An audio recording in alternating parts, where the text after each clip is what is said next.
Salam alaikum wa rahmatullah, bonjour à toutes, bonjour à tous. En cette triste journée, on passe d'un bonheur par rapport à la Coupe du Monde à une tristesse par rapport à ce qui se passe au Moyen-Orient et surtout ce samedi noir, le samedi dernier, où en fait il y a eu cette attaque terroriste.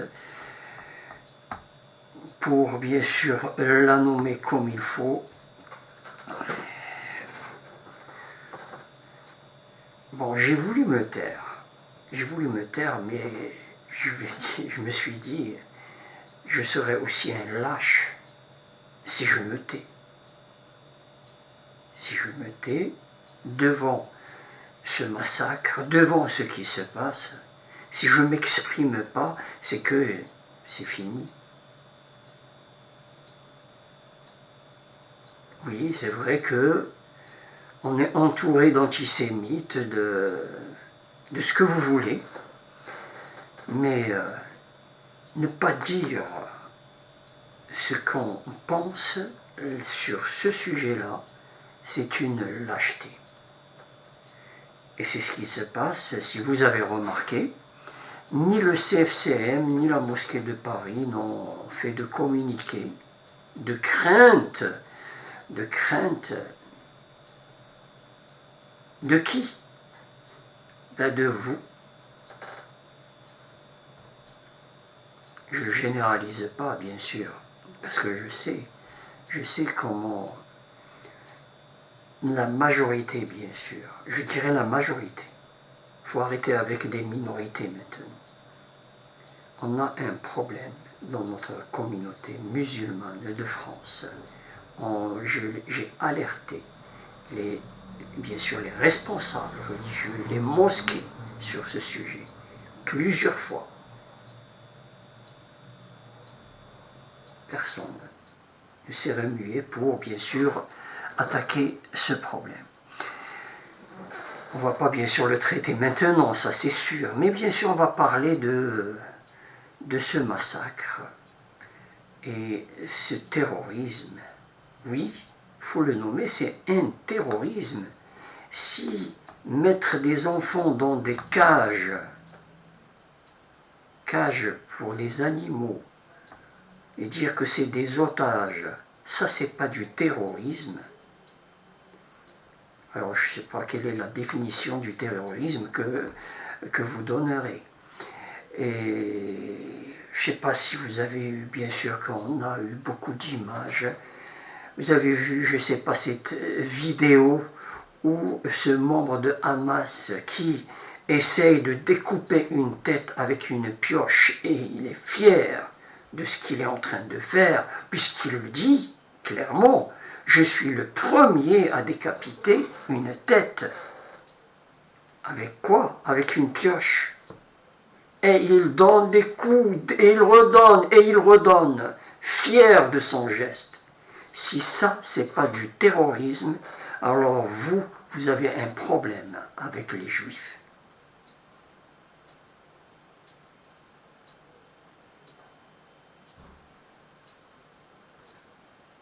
Si c'est vrai, vous n'avez rien à faire sur cette page. Vous n'avez rien, bien sûr, en commun comme valeur, ni quoi que ce soit. Donc, si vous me permettez, vous quittez cette page. Et je serai fier d'être débarrassé des antisémites. Je n'aime pas les antisémites. Et c'est un musulman qui le dit. Bien sûr qu'on m'a collé toutes les étiquettes, vous le savez. C'est les mêmes, bien sûr. On te colle une étiquette dès que, bien sûr, tu n'es pas sur la même longueur d'onde que l'autre, que son avis.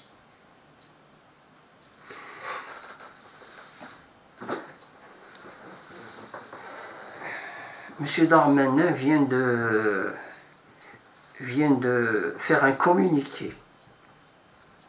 Il a sorti une ancienne phrase, je ne dirais même pas de qui, mais il a dit « toucher à un juif, c'est toucher à la République ». Mais M. Darmanin, cet antisémitisme qui existe en France actuellement, c'est un peu de votre faute aussi. Oui, c'est la faute des pouvoirs publics. Il existe un antisémitisme qui ne dit pas son nom, mais on sait de la part de qui. Et je vais expliquer, bien sûr, comment on est arrivé là. Parce que c'est ce que j'ai vécu, moi, depuis 40 ans. Juste une petite parenthèse. Dans un premier temps, j'avais bien sûr des amis, des progressistes, si vous voulez. Oui, le PPS, le Parti progressiste socialiste marocain. Et donc, on était fiers d'appartenir, d'une certaine manière, à cette gauche radicale marocaine. Parce que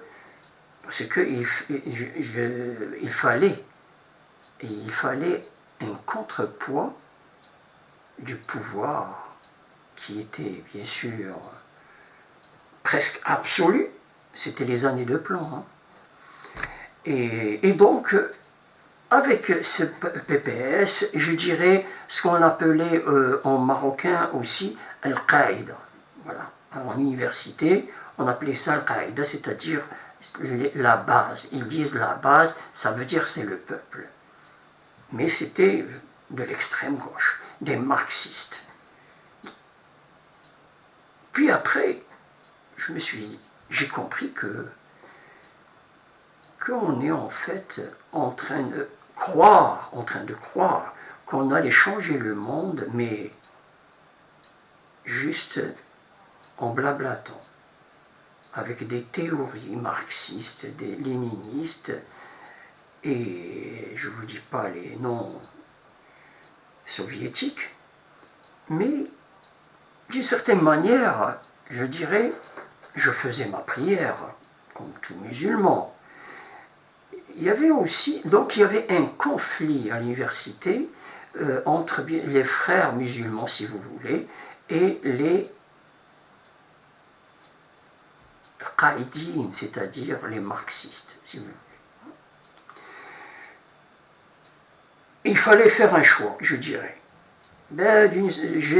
On va dire, puisque je faisais ma prière avec eux, je les fréquentais, donc je me suis un peu dirigé vers les frères musulmans. Et la tension, elle était très forte entre les deux. Et c'était bien sûr les années de jeunesse. La tension, elle était très forte. Au point, écoutez bien, au point que, en fait, ces frères musulmans, ils disaient clairement que le sang, S-A-N-G, le sang de ces marxistes est licite, c'est-à-dire il est licite de les assassiner. Voilà. Voilà où nous en sommes. Je me suis dit, mais c'est quoi? Il y a un problème. Ça, c'est pas mon islam, ça. Je l'ai dit clairement et je me suis retiré.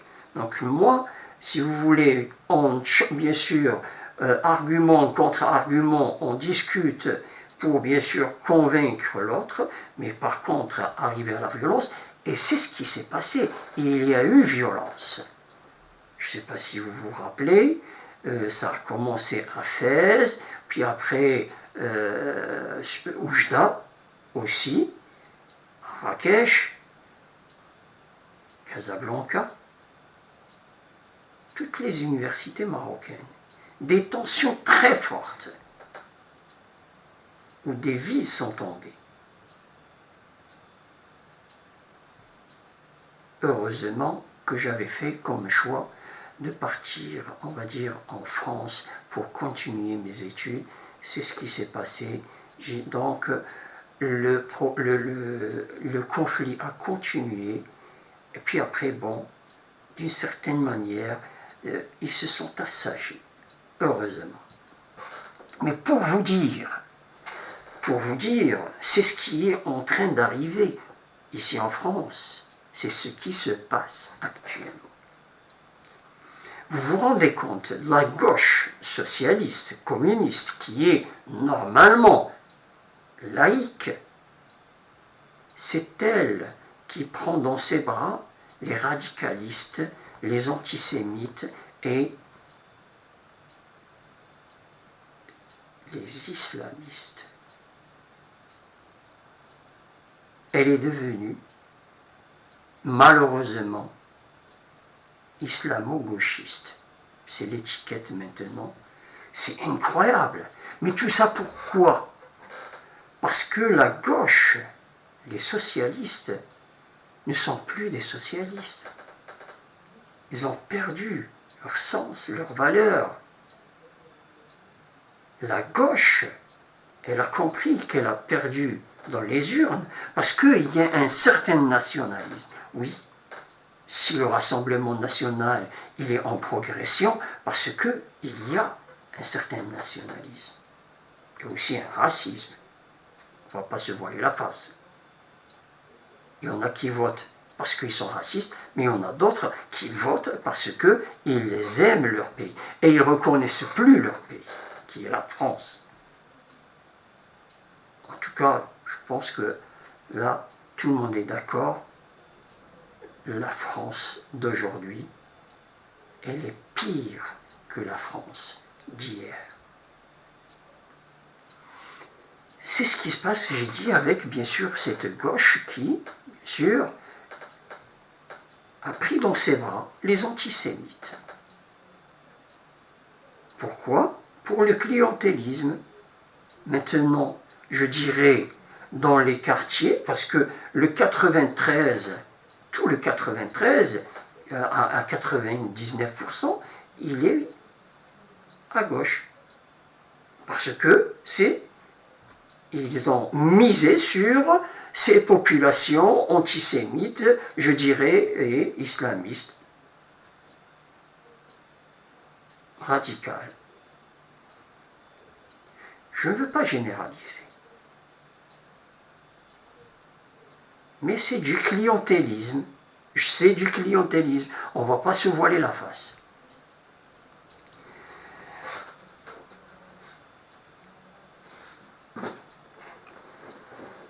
Je suis très déçu. Je suis très déçu de cet islam de France qui est d'échec en échec. Et il ne veut pas lâcher prise. Parce que, là, on le voit. La moindre des choses, c'est de s'exprimer, mais il ne s'exprime pas. Et bien sûr, on laisse sur les réseaux sociaux. Vous allez sur les réseaux sociaux et vous allez voir. Ça, pour moi, c'est les futurs terroristes qui sont en train de s'exprimer. Quand en fait on soutient quelqu'un qui assassine des innocents, des civils dans un arrêt de bus, les gens ils étaient dans un arrêt de bus et ils se sont retrouvés morts. Pourquoi? Parce que, bon,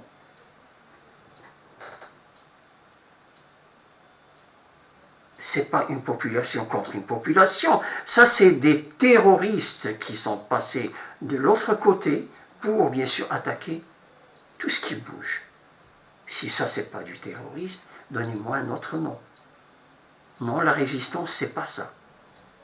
La résistance ce n'est pas ça.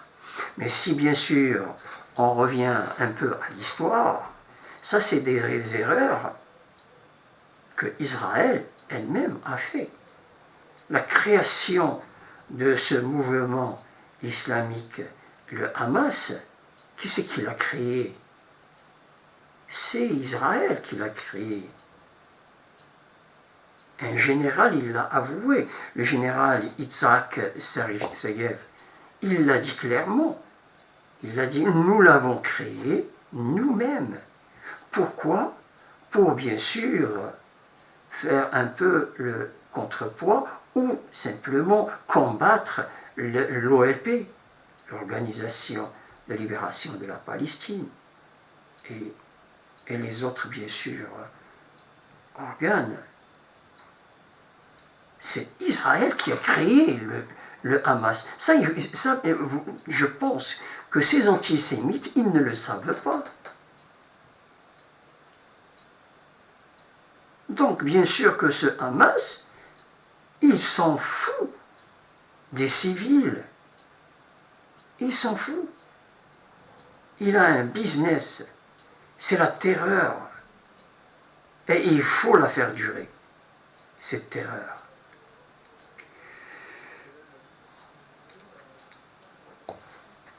Bien sûr que l'Iran est derrière. Ça, il faut savoir que ce soit le Hamas et l'Iran, ils soutiennent le Polisario. Clairement.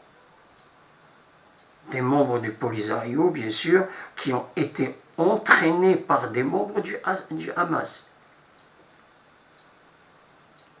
Déjà, pour moi, je l'ai dit plusieurs fois, et je le répète, tous ces Palestiniens qui ne dénoncent pas qu'en fait, on vend leur drapeau à ces mercenaires du Polisario, pour moi, ce ne sont pas des Palestiniens. Tant que personne ne le dit clairement, que le drapeau du Polisario n'a pas lieu d'être.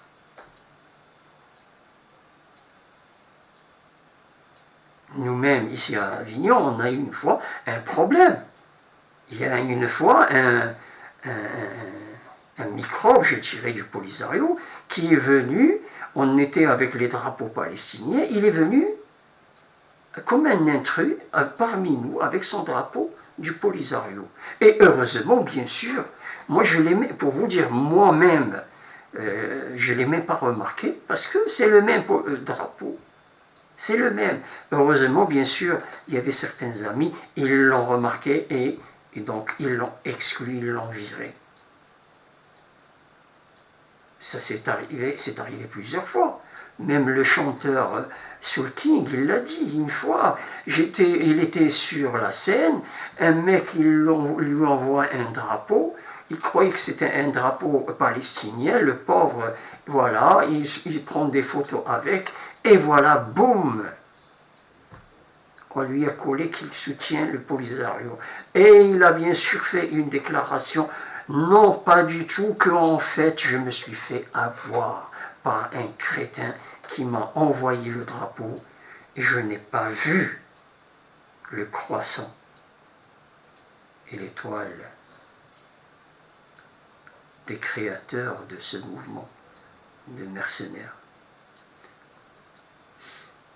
Ça, l'Iran, bien sûr, c'est elle qui est derrière. Elle a dit aujourd'hui, parce qu'elle a vu le porte-avions qui arrive et tout l'armada qui arrive, elle a dit « Je n'ai rien à voir avec ce qui se passe ». Alors que hier même, ils ont applaudi, ils ont félicité le Hamas pour lui dire « Vous êtes notre fierté, on est fiers de vous ». Et aujourd'hui, c'est le contraire. Ils ont vu que le monde entier est solidaire avec le Hamas, avec ce qui se passe. Ils ont perdu. Il y a eu 1000 morts, à peu près. Parce que ce matin, ils ont dit 1000, maintenant ils sont 800. On ne sait pas exactement. C'est autour de 1000. 1000 morts, avec les otages, si vous voulez. 1000 morts israéliens, c'est l'équivalent de presque 10 000 morts français. C'est comme si l'attentat terroriste du Bataclan a fait 10 000 morts. Un peu moins, je dirais. Imaginez. Le Bataclan, c'était 160. Avec le reste, c'était 200. Les autres morts. C'est comme si le 11 septembre 2001, aux États-Unis, c'est comme s'il avait fait 50 000 morts. 50.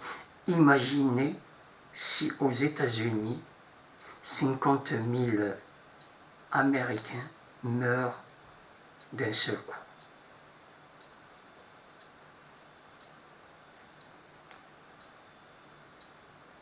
Ils ont remué terre et ciel. Quand les 2 tours sont tombées, il n'y avait pas 3000 morts. Imaginez si c'est 50 000.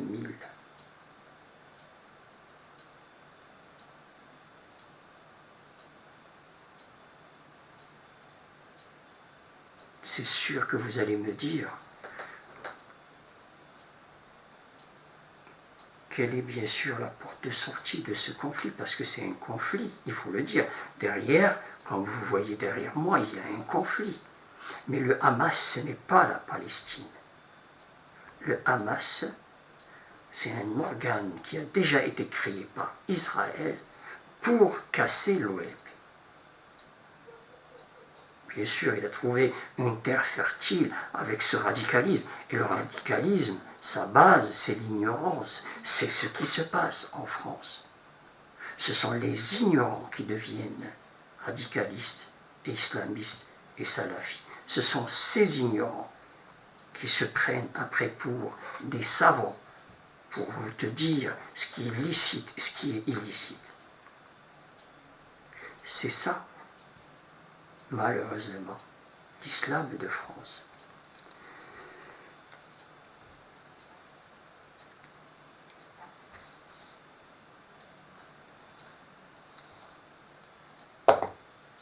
Est-ce que Israël, oui, est-ce que Israël était au courant?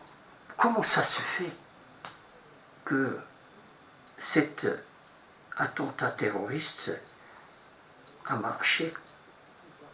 Il est où le Israël qui ne dort pas? Parce que c'est ça. On est vraiment tous surpris, même, je dirais, même l'ennemi d'Israël, il est surpris par l'ampleur des dégâts. Que s'est-il passé? Il faut rappeler une chose. Il faut rappeler une chose qu'en fait, ces dernières semaines, il y avait des mouvements de grève en Israël. Même l'armée de l'air, vous vous rendez compte, l'armée de l'air israélienne, elle était en grève. Donc il y a eu, bien sûr, ils ont profité de ces... Ah, juste, oui, je pense que c'est bon. Voilà. Cette instabilité. Il y avait des grèves même au niveau justice. Bon, c'est normal, je dirais, que dans un pays de liberté, qu'il y aurait des grèves. Mais quelles, bien sûr, conséquences dramatiques sur les populations, surtout un pays qui est en permanence en guerre, il faut le reconnaître. C'est pour ça qu'il y a eu beaucoup d'erreurs. Cette rêve partie où il y a eu beaucoup d'innocents qui sont morts, elle n'avait pas lieu d'être, cette rêve partie. C'est un pays qui est en guerre.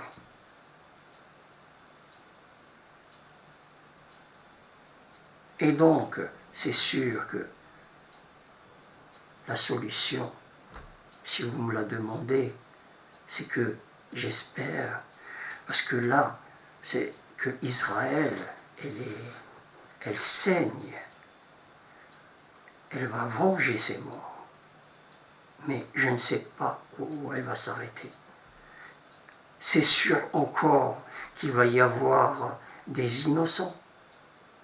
Oui, des innocents. Ils vont mourir. Regardez derrière moi ces bombardements. Maintenant, c'est permanent. C'est jour et nuit. C'est ce que maintenant vivent les Gazaouis. Je ne veux pas revenir sur la façon avec laquelle les Palestiniens ils ont pénétré les territoires israéliens parce qu'il y a beaucoup de choses qui sont en train de se dire que en fait ces Palestiniens du Hamas, c'est possible qu'ils se sont entraînés ici en France à utiliser les deltaplanes. Donc on ne peut pas parler de la façon avec laquelle le Hamas a bien sûr attaqué Israël. Je ne dirai pas plus. On laisse l'État français gérer cette situation parce que c'est sûr qu'il y aura beaucoup qui vont payer cher ici en France. Voilà. Donc c'est tout ce que j'avais à dire. Moi, je le dis et je ne le cache pas. Je ne le cache pas, c'est que, regardez cette photo, cette belle photo. Là, c'était en fait quand la terre a tremblé au Maroc, ben Israël, elle était solidaire avec le Maroc. Ils étaient solidaires avec. Et vous pensez qu'aujourd'hui, moi, je vais leur donner des coups de couteau dans le dos, ça serait lâche de ma part. Vraiment lâche. Ces Israéliens étaient toujours aux côtés des Marocains. Toujours. Ils ne soutiennent ni le Polisario, ni quoi que ce soit. Ils ont signé des contrats, que ce soit dans l'agriculture, dans l'industrie, dans tous les domaines. Ils ont signé des contrats avec le Maroc. Si le Maroc n'a pas le courage de soutenir un pays allié, parce que, je termine avec ça, le communiqué de la diplomatie marocaine, il était vraiment honteux. Il n'était pas digne de l'amitié entre le Maroc et Israël. Et je l'ai fait savoir, je l'ai signalé à la diplomatie marocaine, que ce n'est pas normal. Ce communiqué est honte. Que dire, le jour même du massacre, dire qu'on demande aux deux parties d'arrêter les violences. C'est ignoble comme communiqué. Voilà. À bientôt, Inch'Allah. Salam alaikum. Bonsoir à toutes et à tous.